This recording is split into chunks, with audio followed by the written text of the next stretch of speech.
Okay, move out.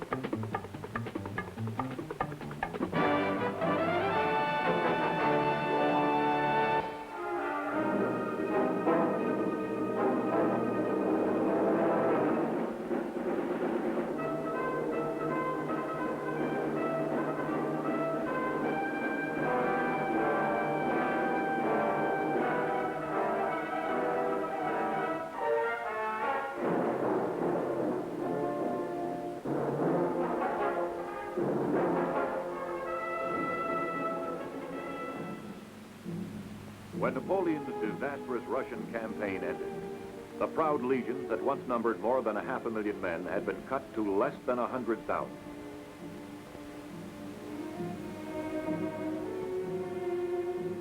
Like every military leader, Napoleon faced an adversary composed not only of men, but of disease, filth, and extremes of climate.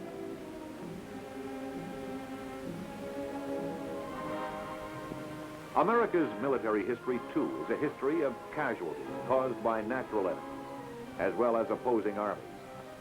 In World War II, in Korea, and even in South Vietnam, the number of non-battle casualties has regularly exceeded battle wounds. It is a ratio which must be reduced. For the United States Army Medical Research and Development Command, knowledge of disease, environment, and the capabilities of man himself remains the constant search.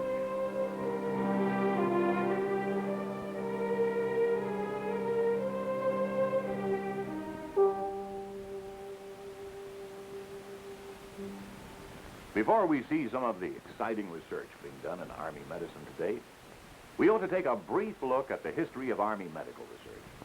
The Army's interest in organized medical research goes back to the end of the Spanish-American War in 1898. During that campaign, yellow fever, malaria, and other tropical diseases proved far more difficult enemies than the Spanish troops. When the war ended,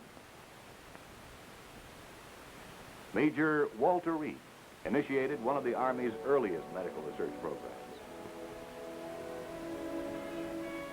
Together with other medical officers, he began his now famous investigation into the causes of yellow fever. In Cuba, volunteers, including Major Reed, proved beyond doubt that mosquitoes were the carriers of the dreaded sickness. This medical breakthrough brought to an end the widespread threat of yellow fever. The end of yellow fever was but the beginning of a long series of medical achievements made by the United States Army. The work initiated by Major Reed continues today under the direction of the Army Surgeon General through the Army Medical Research and Development Command. In Washington, D.C., division and branch chiefs, together with their commanding generals, monitor current projects and plan for future operation of this worldwide organization. Regular staff meetings like this provide full review of the diversified research program.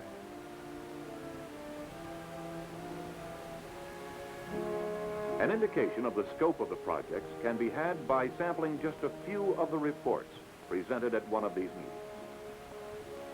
The first report comes from Natick, Massachusetts, site of the Army Research Institute for Environmental Medicine. This research effort is aimed at learning how the human body responds physiologically and psychologically to different combinations of temperature, humidity, and altitude.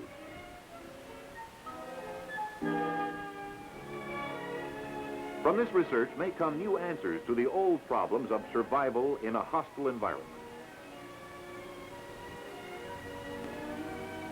We have already solved most of the problems that defeated Napoleon, and can only speculate about the course history might have taken had he and military leaders like him had these answers in their time.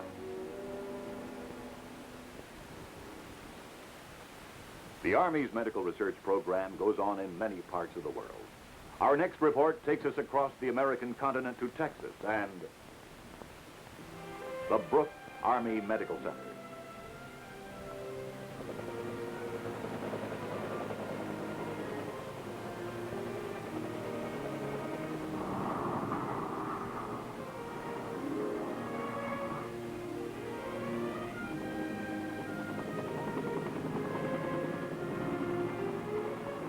Part of Brooke's Surgical Research Unit is the Burn Center.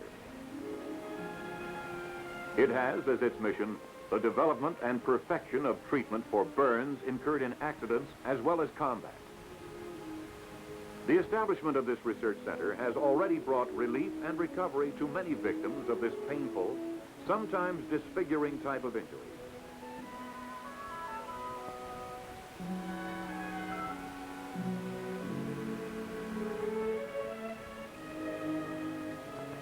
The treatment developed here is being adopted in hospitals the world over.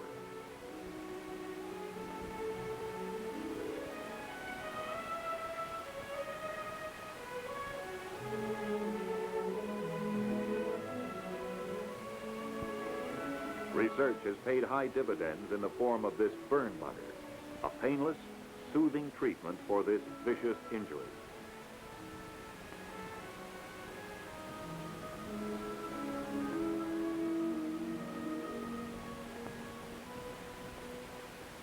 A man wounded in battle needs a hospital just like the kind back home. But he needs it in the field. The field hospital tent used for centuries has never been fully equipped and offers little in the way of sanitation or protection from extremes of climate. The Army Surgeon General, together with industry, took up the question of providing the right kind of equipment in the right kind of environment. The answer is must.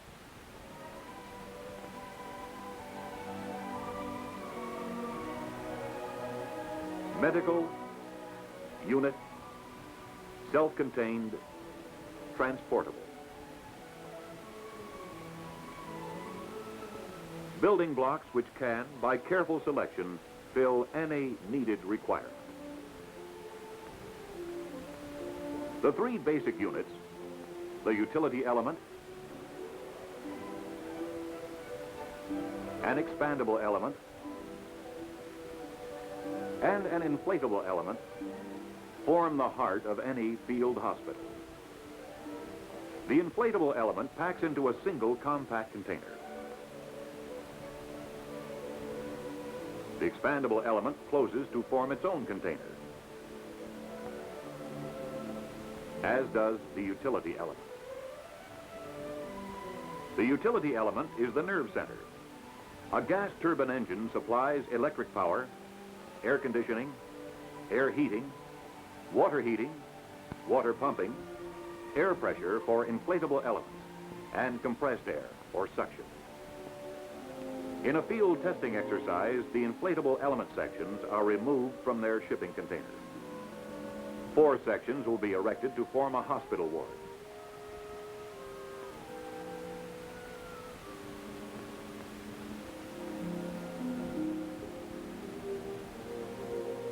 The gas turbine engine of the utility element provides the air for inflation. In less than 25 minutes, 6 men can unload and inflate the element.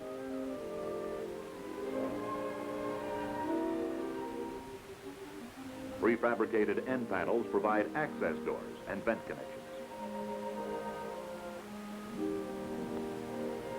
Inside, this prototype has been set up as a ward. Properly warmed or cooled, humidity-controlled air keeps the inside of the ward compatible with health requirements, regardless of the weather outside.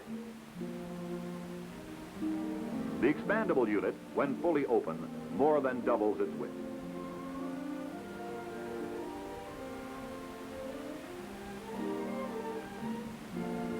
Another part of this research project involves the development of new diagnostic and surgical equipment.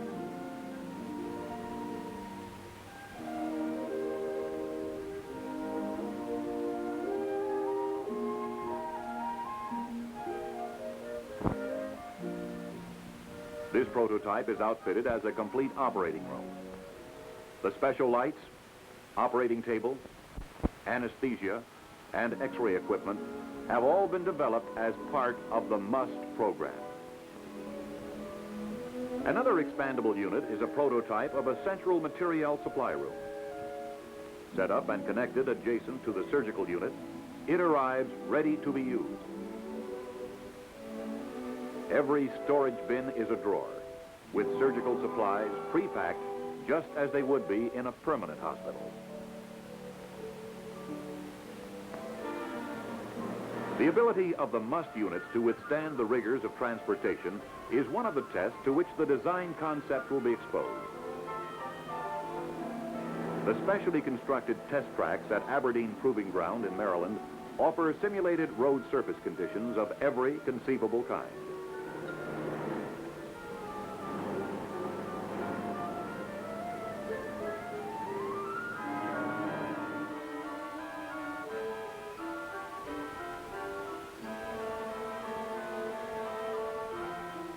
At Eglin Air Force Base in Florida, in a special giant hangar, climatic conditions ranging from minus 65 degrees to plus 140 degrees can be simulated at will.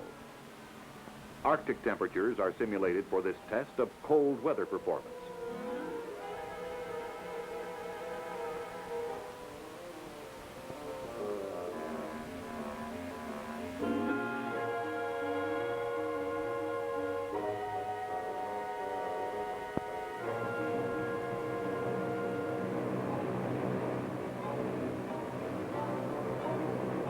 The propellers of this DC-6 aircraft create 86-mile-an-hour blasts, equal to a hurricane.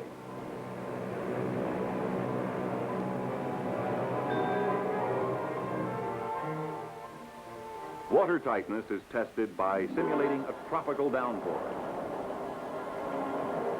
When it is ready for the field, it will allow the Army Medical Corps to put a modern hospital into the most primitive environment, quickly, when and where it is needed. In many parts of the country, medical problems unique to the military are being studied by university and medical school research teams.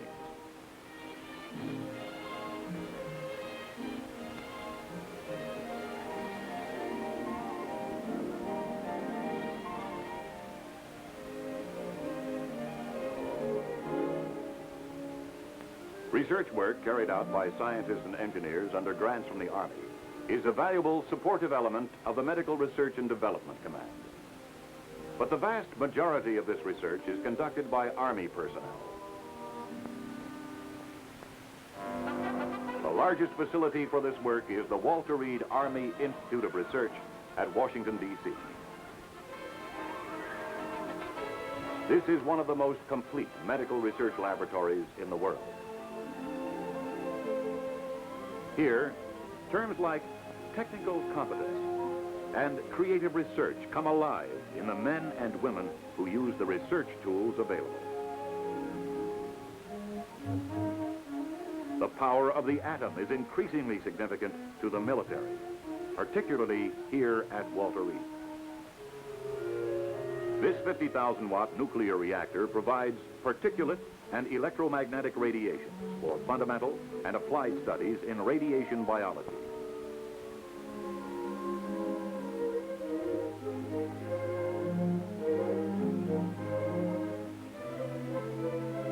Of prime importance is the activation of minute quantities of trace elements for quantitative analysis in the tissues.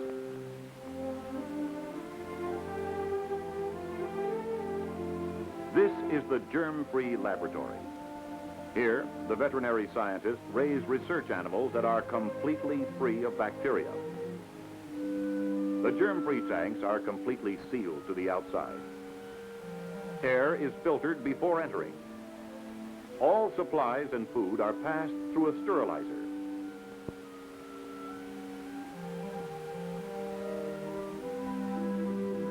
All contact with the animal is made through the long-sleeved rubber gloves.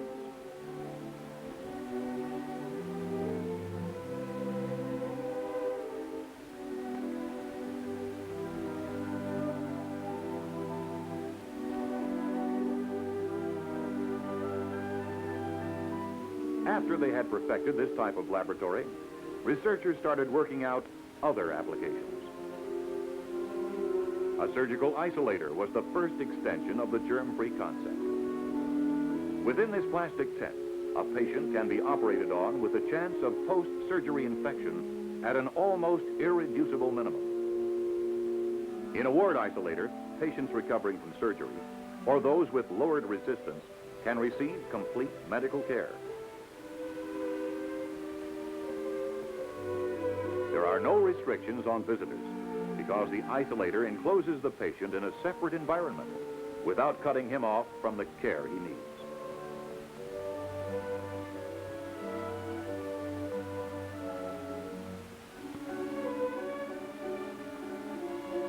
This application of germ-free research will speed up this man's return to combat readiness.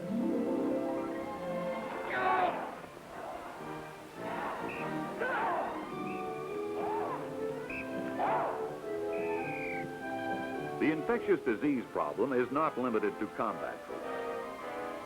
Recently inducted young men frequently contract acute respiratory infections during basic combat training.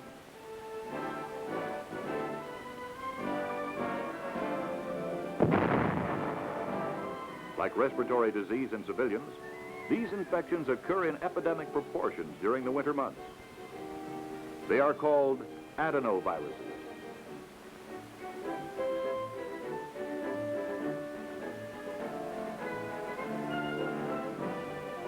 Prevention of acute respiratory disease in recruits is a major military medical research effort.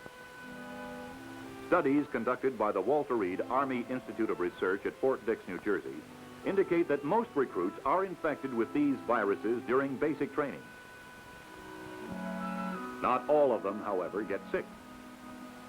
Those who become ill seem to be more affected by the stresses of basic training than those who, while infected, remain without symptoms.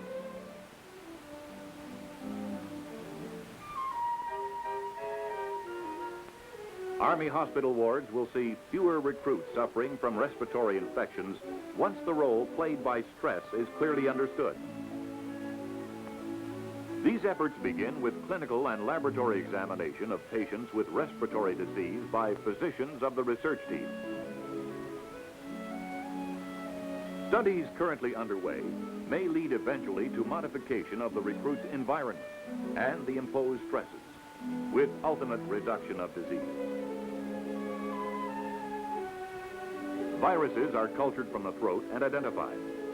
When a single virus is responsible for the majority of disease, it becomes practical to attempt prevention by immunization. Researchers now know that a living virus vaccine, similar to those used against polio, can effectively reduce disease rates. These inductees are just beginning their life in the Army. The first few days of military life are the most difficult period of adjustment for new soldiers. Immediately upon arrival at the reception station, they are given a vaccine developed by scientists at the National Institutes of Health. The vaccine virus multiplies in the intestine without symptoms and produces immunity to respiratory infection within 2 weeks. Thus, the recruit is immune by the 3rd week of basic training, before the risk of respiratory disease is greatest.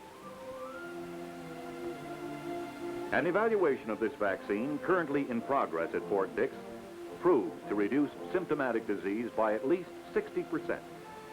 This alone will increase significantly the effectiveness of the soldier recently removed from civilian life. Hut! Hut! Hut! Hut! Hut! Hut! Hut! Hut! On the right flank. Hut! Hut! Hut! Hut! Research serves every field of medicine. The Army Dental Corps relies heavily on it to establish new procedures and develop new tools. Some of the interesting studies pursued at the United States Army Institute of Dental Research by a special team at Letterman General Hospital and at civilian universities include glues and adhesives for rapid and accurate closure of oral lacerations without sutures, development of plastic treatment patches for losses of facial tissues, devices to stabilize fractures rapidly and easily, and biomedical agents that will control hemorrhage from oral wounds. These and other projects are nearing the time when they can be used. In the Army, a dentist goes where his patients are, because dental problems can take a soldier out of action just as quickly as a battle wound. Powered like an old-fashioned sewing machine, the old dental chair is now out of action, thanks to research.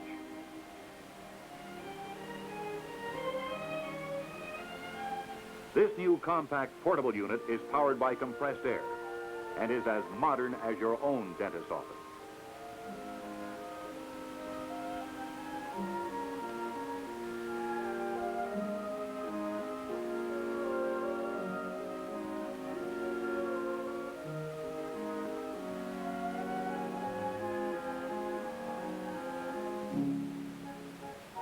These men are waiting to see the dentist. It is a part of Army routine that begins with induction. We call it preventive dentistry. Research projects have demonstrated that tooth decay and gum diseases can be controlled and possibly prevented if a man can be properly motivated. By showing a soldier the importance of oral hygiene to his general health and how he can help maintain combat effectiveness with good oral hygiene, current problems are arrested and future troubles prevented. Dentists, physicians, and scientists conduct the Army's research effort in many places. Overseas, there are medical research units in Landstuhl, Germany, Kuala Lumpur, Malaysia, San Juan, Puerto Rico,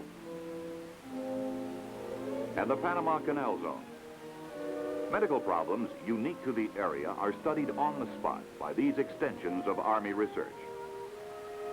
At Fitzsimmons General Hospital in Denver is the Medical Research and Nutrition Laboratory. Here, the soldier's diet is constantly studied and improved.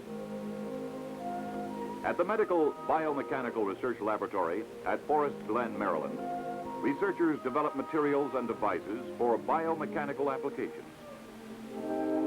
Much of the original work on artificial limbs was accomplished at this laboratory. The medical unit at Fort Detrick, Maryland, is concerned with the defensive aspects of special types of warfare. Fort Knox, Kentucky is the site of another medical research laboratory. The problems under study here involve the biochemical, biophysical, and psychophysiological responses of the healthy soldier. Army aviation and airborne activities are supported by medical research at the Army Aeromedical Research Unit, Fort Rucker, Alabama. The Medical Equipment Research and Development Laboratory at Fort Totten, New York, has the responsibility for keeping medical equipment equal to the advances in medical technology. One typical result is the portable laboratory kit.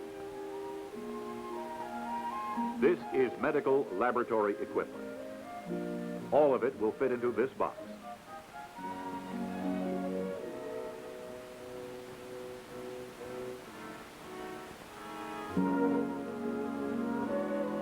The box is one of three, which constitute a portable laboratory kit. The kit contains a microscope, centrifuge, and other diagnostic equipment. All of this can be parachuted into any area.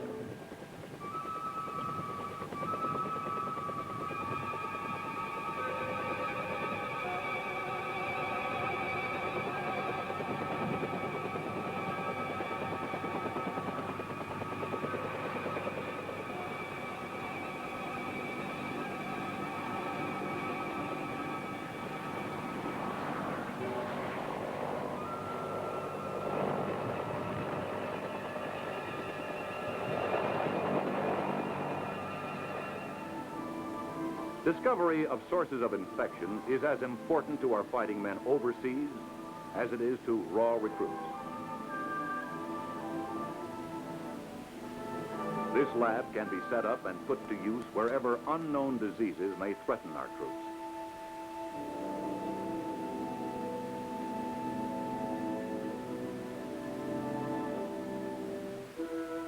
In this village in Southeast Asia, the portable laboratory kit is being used to find carriers of a new strain of malaria. Military history, modern as well as ancient, is full of reports of encounters with malaria.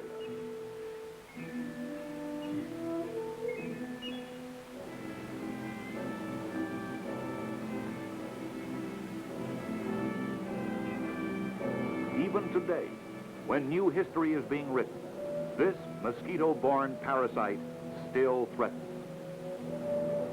All of Southeast Asia is burdened with this disease now, just as it has always been. Until recently, the synthetic drugs were thought to control it.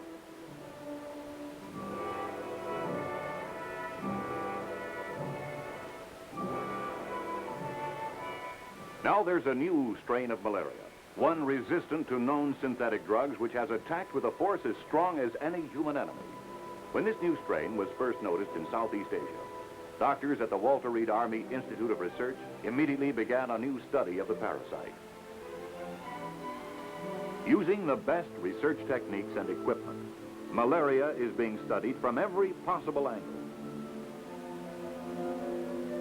By putting the full resources of the Army's medical research capability to work on the problem, we will have the answer to drugs that will attack the parasite and destroy it.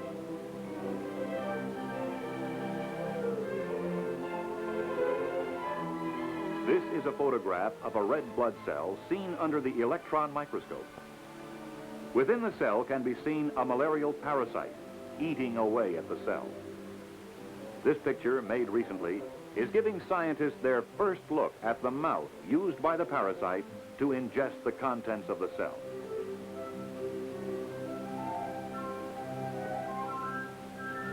The research effort by the Army Institute of Research in Washington, D.C., and here, thousands of miles from home, is perhaps the best example, the best summary of what the Army Medical Research and Development Command is and does.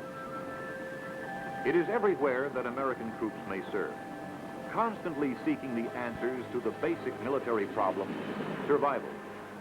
Survival against hostile armies and a hostile environment. Malaria is one of today's problems, but like survival, it is an old problem. Research by men and women dedicated to serving their nation's glory and enhancing all our lives give our fighting men more than just a chance to fight another day. They are seeking through medical research, both basic and applied, the knowledge that will bring our men and women back home. It is the constant search.